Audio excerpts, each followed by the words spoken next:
We are on the threshold of an unprecedented financial event, the Great Wealth Transfer. Over the next 2 decades, the silent generation and baby boomers will bequeath an astounding $84.4 trillion in assets to their heirs. This massive transfer is redrawing the global wealth map in ways we're only beginning to understand. Let's begin.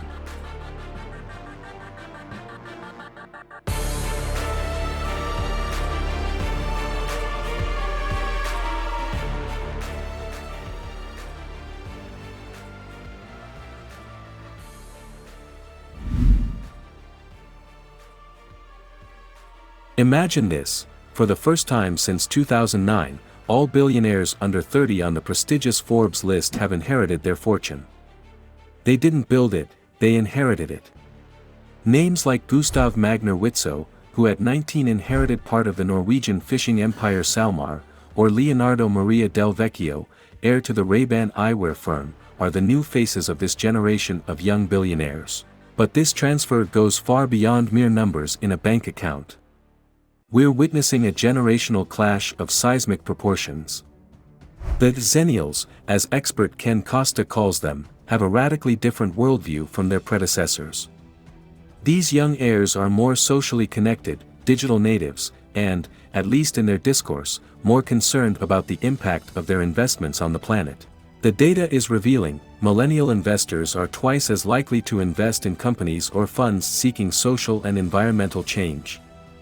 17% of them claim they want to invest in companies with high-quality environmental, social, and governance practices, compared to only 9% of non-millennial investors. However, this wealth transfer is occurring at a time of growing global inequality that we cannot ignore.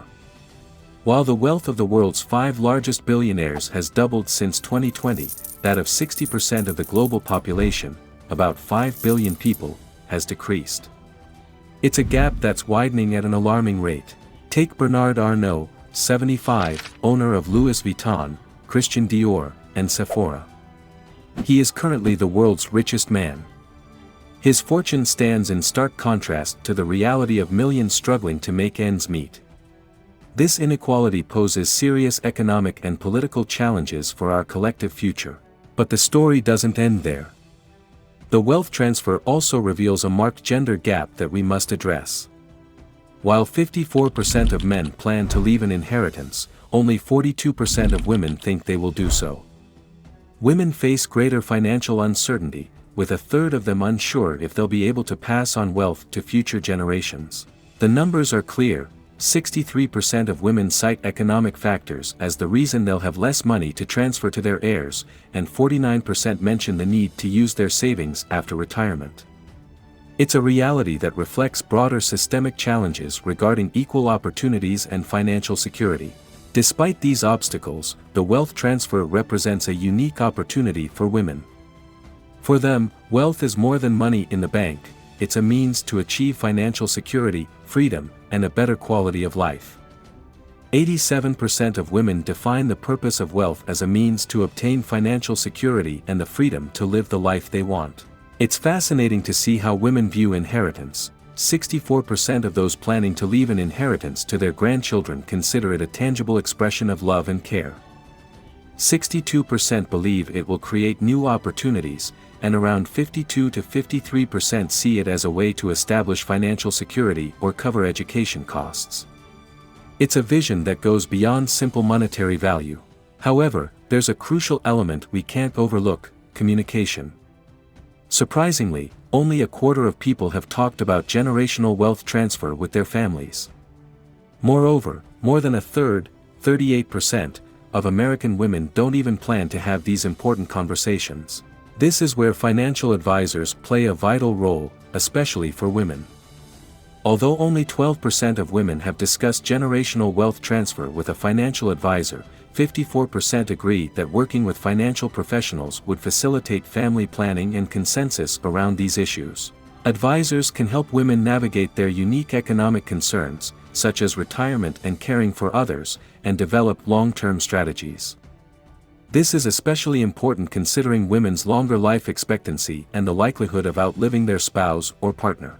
It's important to note that while figures like Bill Gates have promised to give most of their fortune to philanthropy, young heirs seem less inclined to make massive donations.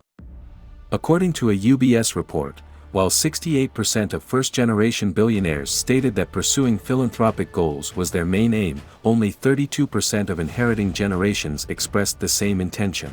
However, this doesn't mean young heirs aren't interested in generating positive impact. Many are choosing to redirect family businesses toward more sustainable areas. As one second-generation billionaire explained, "As much as my father worked in oil, gas, and mining, I'm trying to redirect the entire business toward technology-related issues, areas that have less impact on the environment." The great wealth transfer is not just an economic phenomenon. It's a cultural and generational shift that's redefining the global financial landscape. As trillions of dollars change hands, the real challenge and opportunity lie in how this new generation of wealthy individuals will use their influence to shape the future of our world. What do you think? Will we see a shift toward more ethical and sustainable investments? Only time will tell. But one thing is certain: we are on the threshold of a new era in the history of global wealth, and its effects will be felt in every corner of our society. If you liked or found the video helpful, give it a like or subscribe if you prefer. We upload videos weekly. See you next time.